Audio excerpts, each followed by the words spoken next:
Hi, my name is UGO Nwaokike, and today we're going to be talking about regulatory play in fintech growth.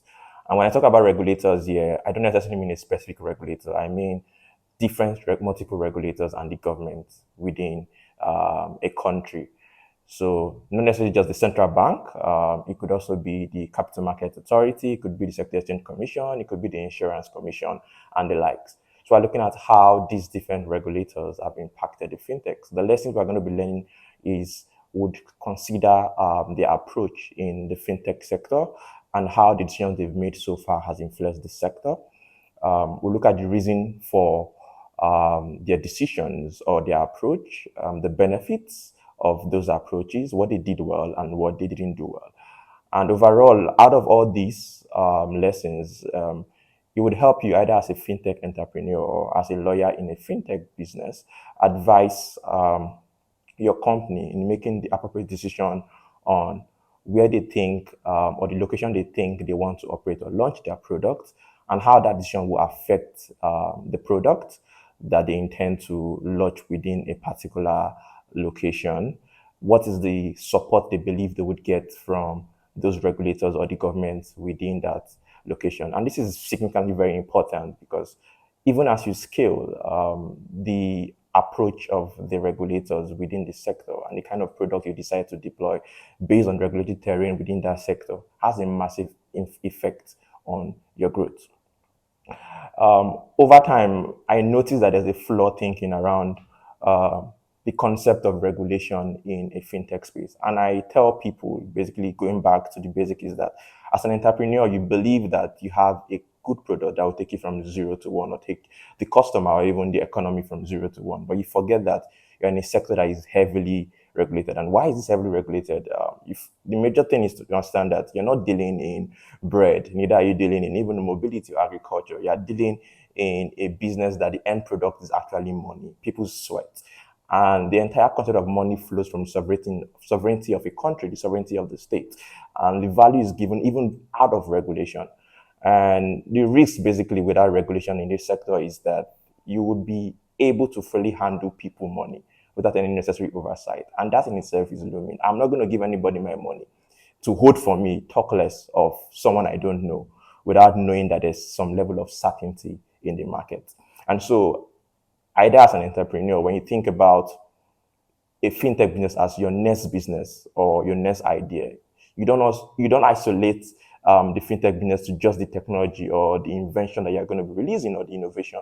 You have to also look at the regulatory implication. And that's what we're going to be talking about in this session. So the question is, why is the fintech regulated? Why has the government chosen to just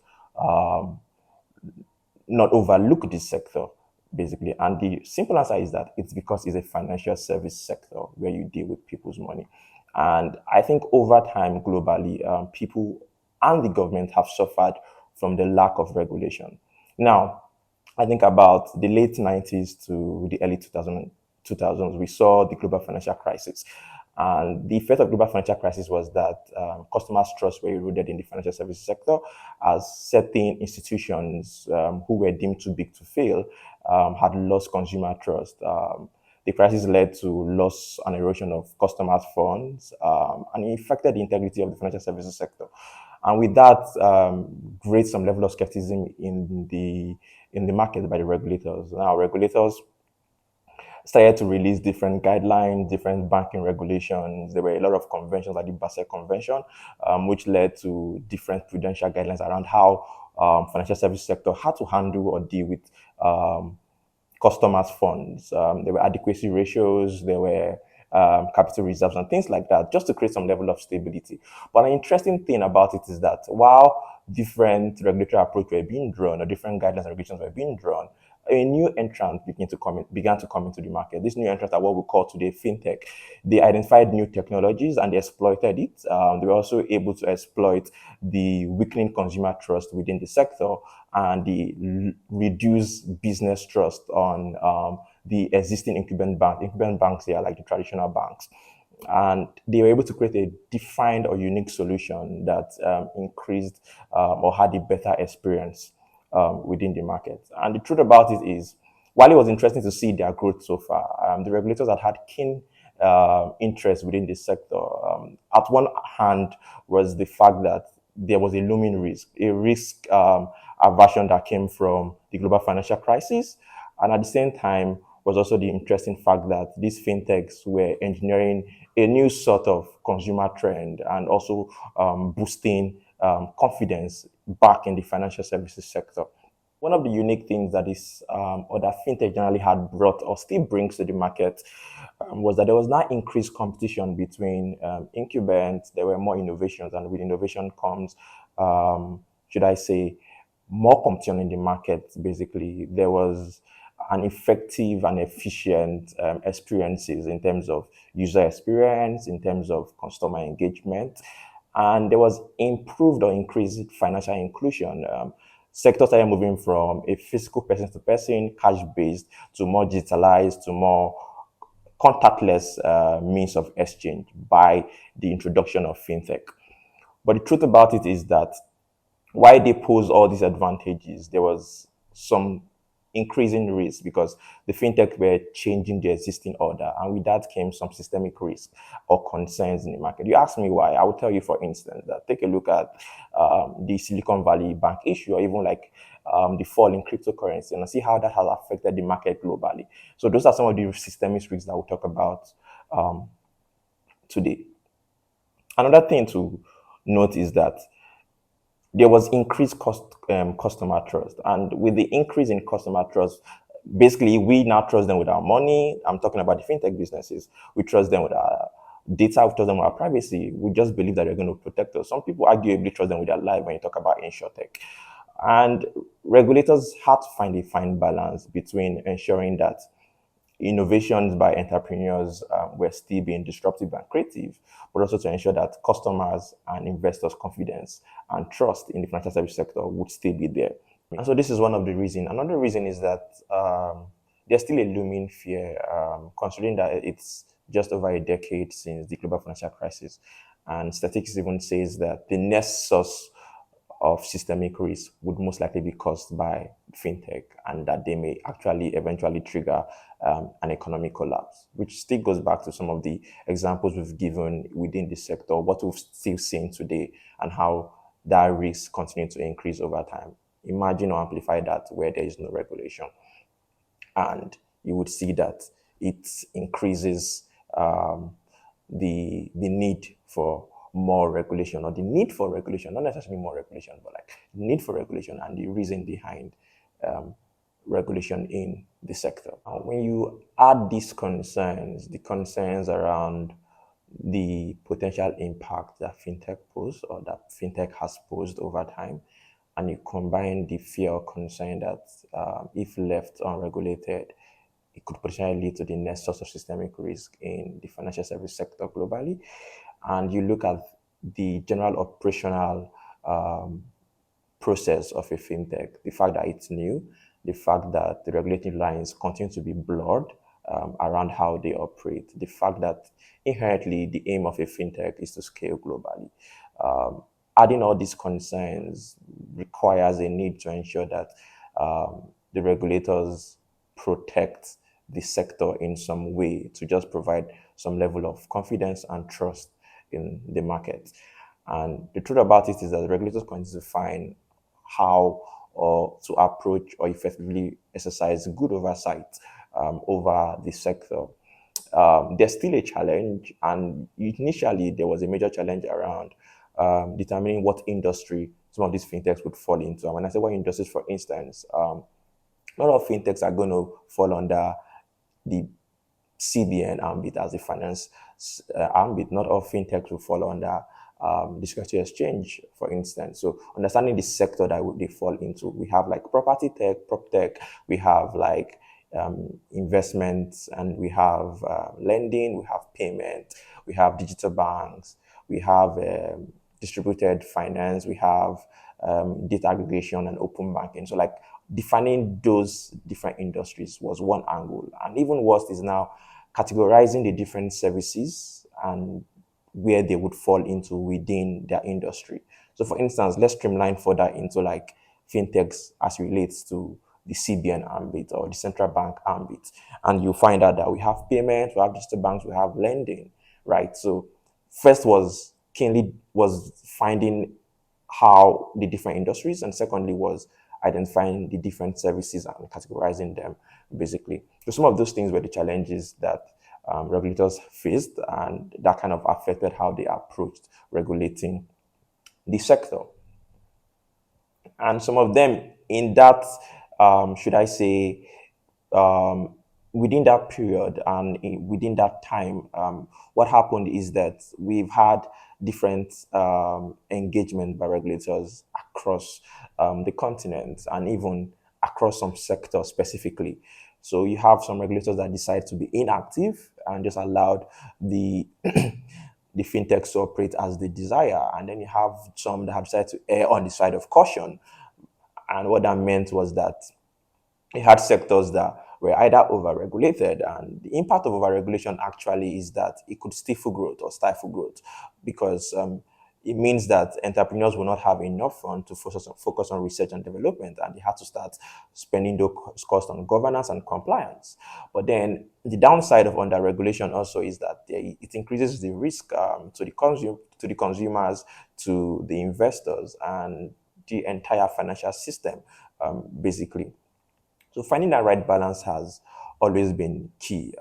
Take a look, for instance, in China, the P2P lending space was largely unregulated for a while, but after a crackdown and everything, it shifted into terrain basically, and investors were reeling, and a lot of people were affected. So those are some of the uncertainties that come with the sector. And regulators, as they continue to understand the sector, have to find a method to have an effective oversight within the sector, lower the risks, and protect consumers, while also ensuring that there is still entrepreneurial creativity and disruption within the space. Finding a balance to preserve financial stability, and while at the same time encouraging innovation, finding a balance to ensure that it's the regulations optimized to build national interest and avoid spillovers into other territories. So, for instance, if a regulator comes today and says cryptocurrency is not allowed in the market and bans or restricts that, what happens is that businesses and fintechs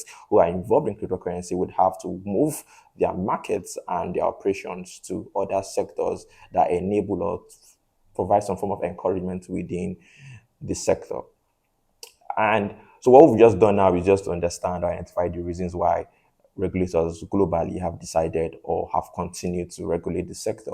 But then what I'm going to do now is now streamline that and look at the approach they've taken so far, which has been in three phases basically. First stage was the stage of initial but limited intervention within the sector. The regulators focused on the benefit and allowed them to grow, and they just simply fine-tuned some ambits of the regulation to as new financial services arose. And I will give instances in different markets. Now, in Nigeria, there's specifically no sole act. And when I mean act, I mean law passed by the legislature to target and govern the financial services of fintech sector.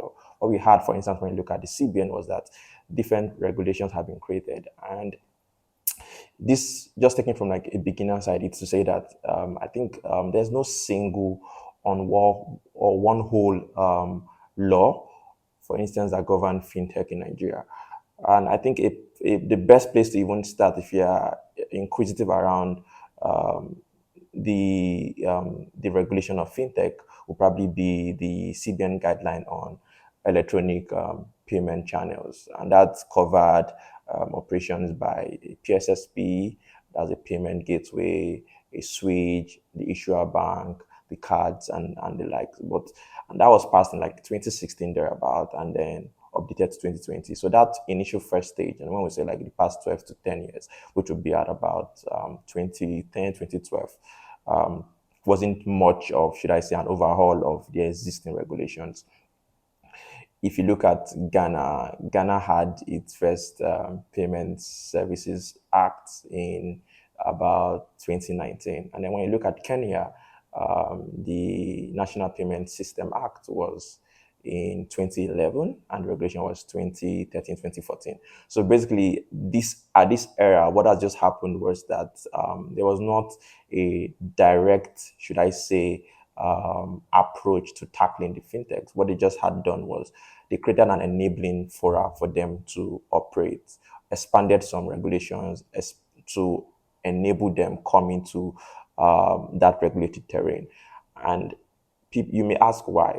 What happens when there's no there's limited regulation for their operation is that customer trust weakens, investors' confidence also reduces because there's an uncertainty. Now, let's take a look at case in point would be the ride-hailing business in Nigeria when it came. Now, if you're an investor and you're invested in that market at that time, it wasn't really regulated. And then when Lagos State decided that they had to ban the operations of bikes within certain sector, what happened was that there was a free fall in that market. So to a large extent, and to boost even investors' confidence, there's some level of certainty that comes into a market when it is regulated, especially when it's the financial service sector. So the approach by different regulators, for instance, we even have like the capital market, which is Securities and Commission, that had to create like a policy for enabling fintech, and as a guide for fintechs in the capital markets, and which goes back to what we're talking about, how at the point the regulators had to identify the different industries. CBN had to create certain things to accommodate fintechs that fall within the sector, like we had the payment, we had the lending, we had digital bank. And because there was no abrupt modification of existing laws, we still have like people leveraging or businesses leveraging like the what we call the MFB bank, which is the traditional bank, to provide digital solution. So what we saw was that, and what we still see is that to an extent, there is a lean approach by the regulators where they just fine tune specific regulation to accommodate new financial services, but there's no clear overhaul. Basically, so there's still an accommodation. For instance, if you are in Kenya, we talk about like the SASRA, which is the SACCO Society Regulatory Authority, that regulates savings and credit cooperatives who are either deposit taking or non-deposit taking. Now, that act, the Cooperative Society Act, was created in 1997, and the SACCO Act itself was created in about 2008. That in itself came even prior to fintech. But what happens, or what fintech leverage as a business, is that they take advantage of existing traditional laws, and however hard lean it is, and they use that as comfort to provide a regulated product to the market to give the investors certainty. So that was what the first stage, or that was the first stage basically that we saw globally. There was limited intervention and just specific tweaking of some financial regulations to cover the new financial services that were being adopted and deployed by fintechs. Now, the second stage, or the second phase, was where there was now specific focus on the risks that these fintechs pose, so risks relating to consumers, investors, financial service, and financial stability. And so you started seeing things like more guidelines specifically tailored towards the operation. We started seeing guidelines about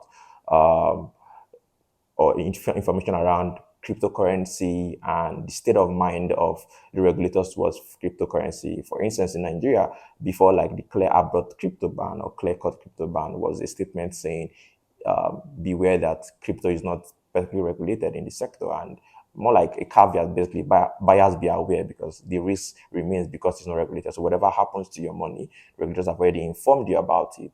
More recently, also in Kenya and in Ghana, was a clear-cut statement. So that's basically how it was. So it meant that previously there was a period where if you're in Nigeria and you were dealing in cryptocurrency as a fintech business, you knew it wasn't regulated, but there was no abrupt restriction, so you could still operate. And those are some of the benefits that comes with fintech.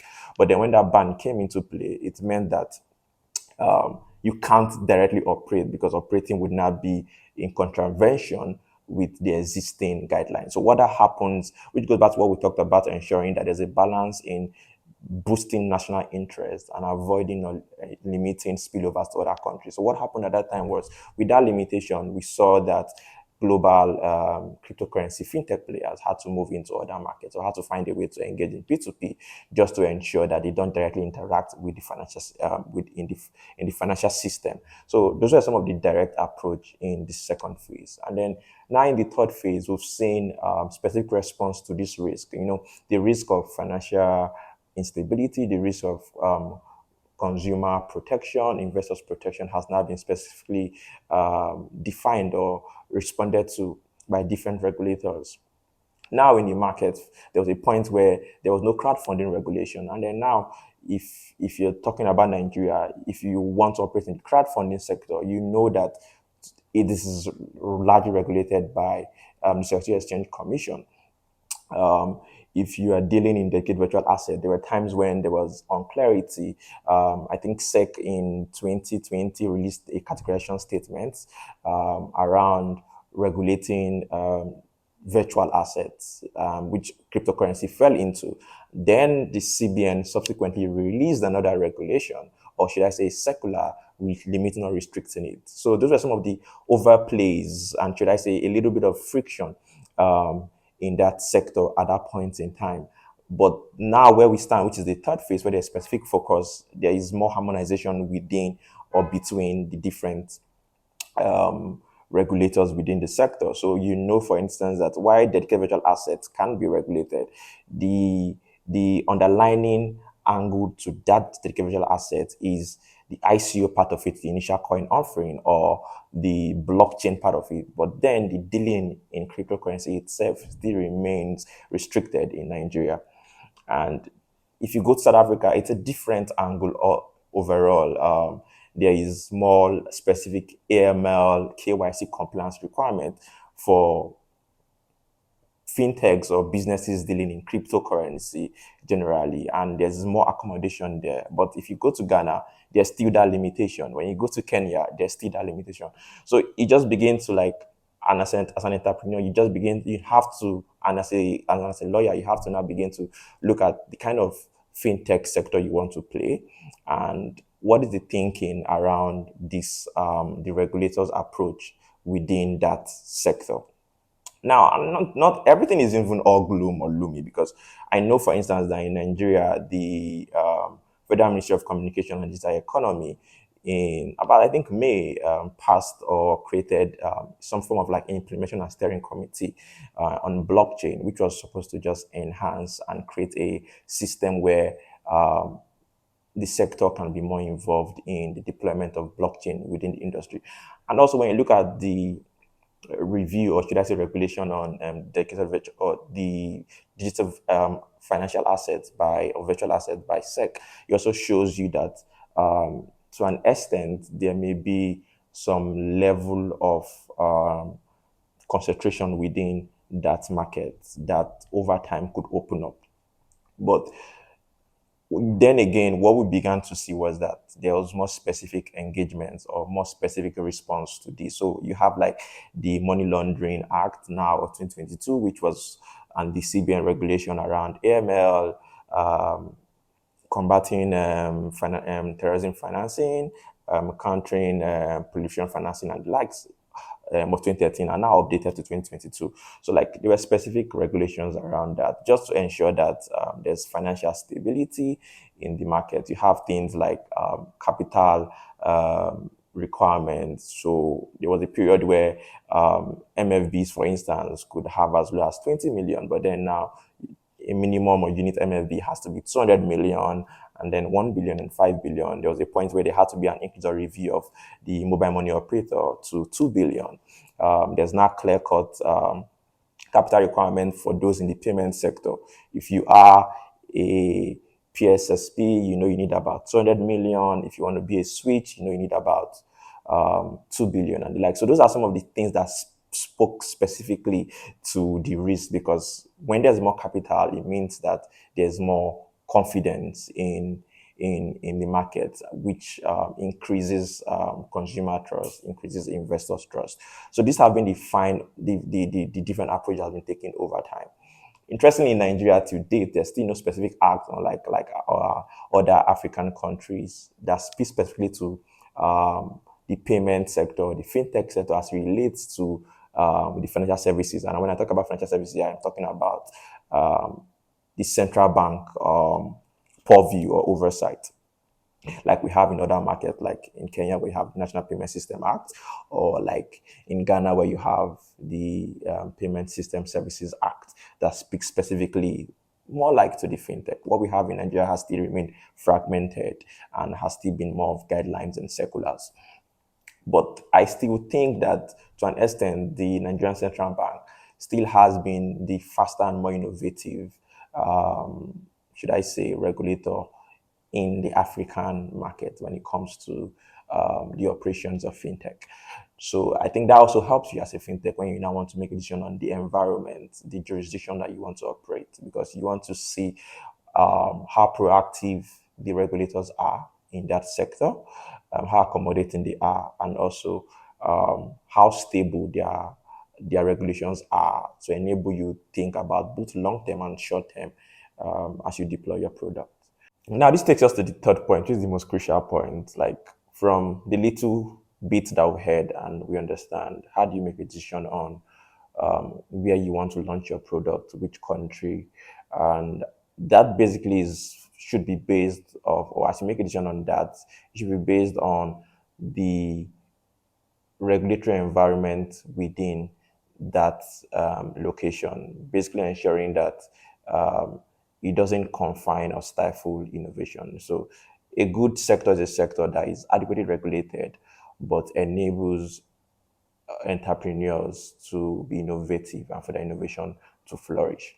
And usually, why there may be a desire for you to determine or decide to go to a market that is not regulated or that has less regulatory requirement, because it's an open market, you need to know that to get customer trust, most times customers would prefer a sector that is more regulated because you are dealing with their money, and that is the only way that they can get financial stability. Another part of it is also the cost equation or the cost effects. I think a study stated that in 2016, about 100 billion was spent by fintechs in as compliance cost or in complying with regulations, and this has increased to about 400 billion currently on cost of just complying with existing regulatory requirements for a fintech to operate globally. So those are things to take note, because with regulation also is the cost impact. If you are generally, you cannot avoid the cost inflation, but I think a good decision on the kind of license or the jurisdiction to pick is just to ensure that whatever jurisdiction you pick, you are enabled, or the regulation enables you to continue to grow and develop your product and to scale and enter new, should I say, related market or verticals easily. I think those are key things to take note of, because there's still going to be a cost factor.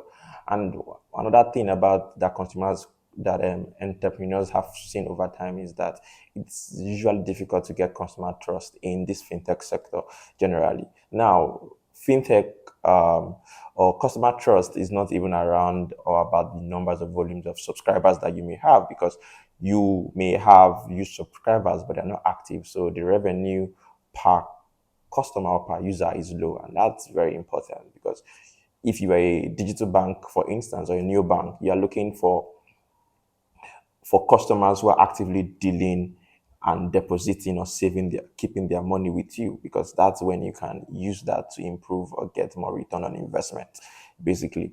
So those are things to take note. But generally, there are principles around how you think about how to launch your fintech. There are like three approaches. We have the regulatory focus strategy, we have the technology focus strategy, and we have the dual focus strategy. Now, for the regulatory focus strategy, what we've seen over time is that because some entrepreneurs have been burnt over time in terms of getting customer trust. Like they've entered the market, they've seen how difficult it is to get customers to trust the service that they provide or offer. And because of the difficulty in getting customer trust, because largely most fintechs run on data and customer data. And when you don't have customer actively engaging with you, you don't have the data to tweak and to improve your product for the to build this experience and improve the effectiveness of your user engagement and experience. And you would notice that most times when those issues arise, you see that these fintechs had to pivot to a B2B arrangement where they now rely on, should I say, other institutions of financial services who would now um, retrofit or sell that product that they offer to the last mile, the customers, because they don't have that trust. So those are key things because you need customer trust to improve your proprietary technology and to give a better and final or productive experience. So for the regulatory focused approach, you see that based off these things, when a fintech decides to enter into a market, they decide that they want to get the license first. And that is very costly because what happens is you spend more time trying to get license. A typical license will take you over 8 months to a year to obtain. And what that means is you have um, you're spending or spending cost on acquiring this license. You may not even focus on developing a proprietary technology because you want to get that license. But you've seen that this method has some of its pros, but it does have its cons. Its pros is that when you eventually get your license, you have some level of certainty for your investors. You have some level of certainty for your customers because they trust you more because they know you are licensed by regulatory authority. And recently, you see some fintechs who have used this as a means to even get more investment. You see fintechs that have like 5 licenses across different markets. And because of that license, they can raise a reasonable seed funding from investors. Because one of the hardest things to do basically is to get license. But the truth about it is more license also leads to more costs, more compliance costs, more operational costs to maintain that license. You have things like returns that you need to file. You have things like more should I say, requirement that you need to fulfill per license that you've gotten. So those are the downsides around that. And most fintechs basically that go through this licensing route depend more on investors' funds. And immediately they get that license because they're depending on investors' funds. They need to monetize immediately.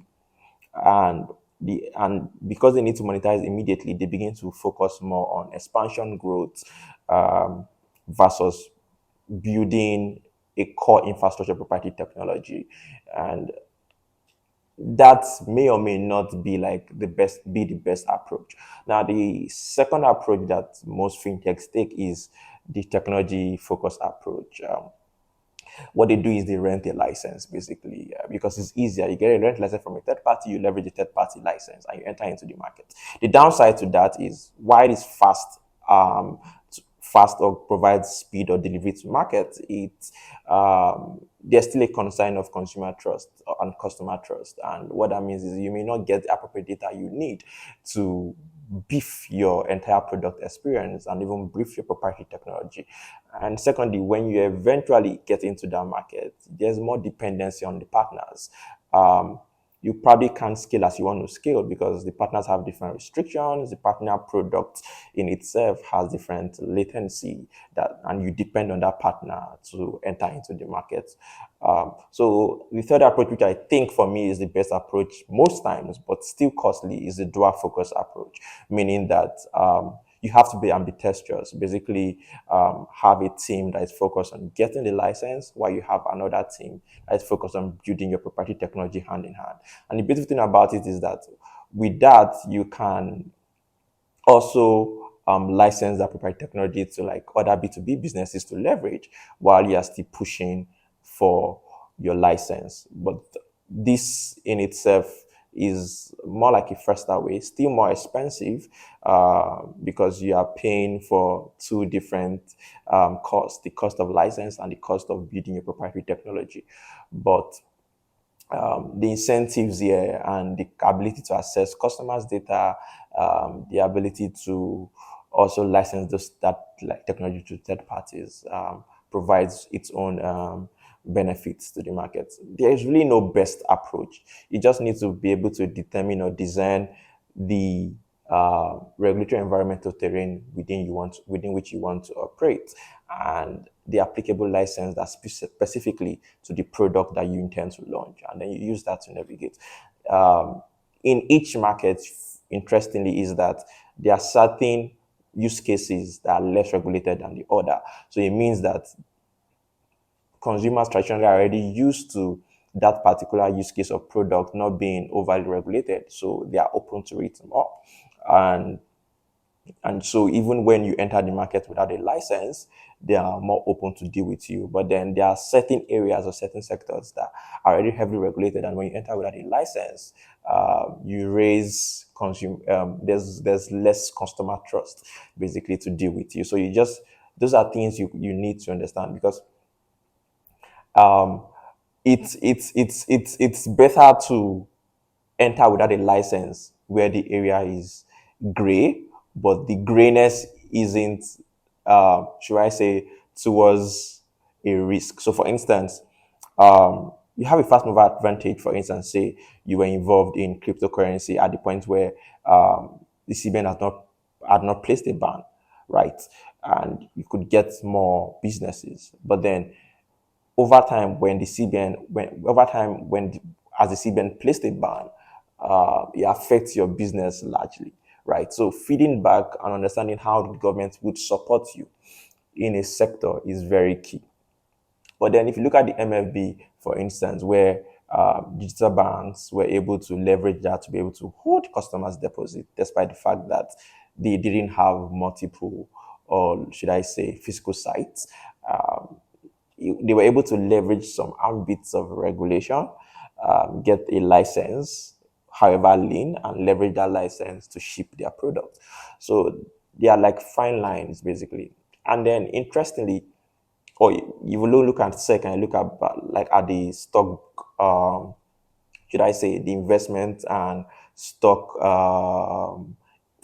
investment, stock broking platforms, and the likes, maybe like the Bamboo, the Shaka, and the likes. There was a point where SEC had to rein in, and then there was some form of restriction. But then, being involved in in that sector at that time, we were able to get to a place or a conference where a digital sub broker license was created for them, where they could ride on and offer, um, continue to offer their products. So basically, understanding each market, and then within the market, the industry and regulator within the industry, and how open they are to innovation also helps you, and helps as you shape the product you want to offer within a particular jurisdiction.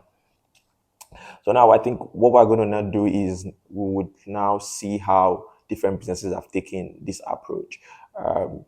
For different reasons, I may not specifically mention or zero it down to Africa, but I'm going to give instances and the different approaches that have been taken by different fintechs that we know globally today, in terms of the dual focus strategy, or the technology focus strategy, or the regulatory focus strategy. And with that, we can come to a conclusion.